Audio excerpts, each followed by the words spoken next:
So we're here at our World of Learning, where we have a small microbrewery. It's a 5 hectolitre brewery. That means we make batches of 500 litres at a time. We first of all started off with milling the malted barley, mixing it in with a specially treated water. That was our mash. And as we went through the brew, we did a bit of education about what was happening in that step. So first of all, the mashing in, how we mixed the malted barley with the water.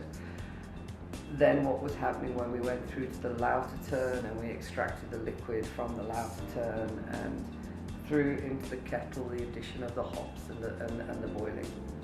So it was really just sharing with our media friends some of the intricacies that goes into brewing.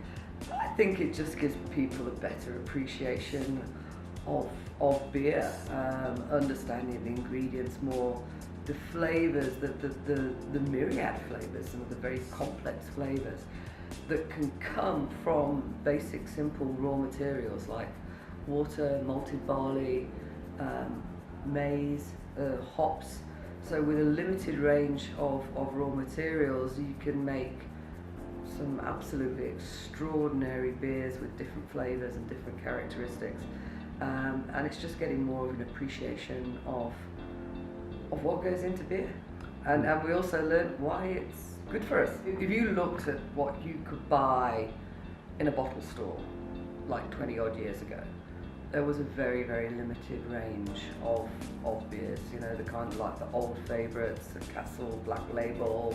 There wasn't a lot of beer variety, and there certainly wasn't the craft beers or even the flavoured beers that we're seeing now. So we're seeing South Africa following a trend that is spiralling around the world.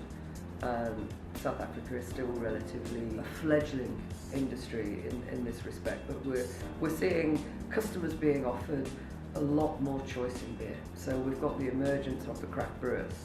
I think at the moment there's probably something along the lines of over 150 craft breweries in South Africa now, which basically there was 10 6 years ago, and producing a really wide range of beers.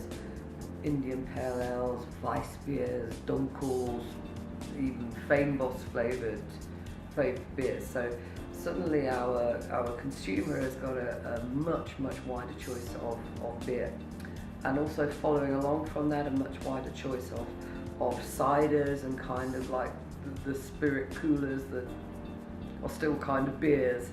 So there's a lot of hybrid beers and there's a lot of flavoured beers coming out now. So it's certainly a very exciting time to be in brewing, and an exciting time to be a consumer of all these wonderful different offerings that are coming out as well.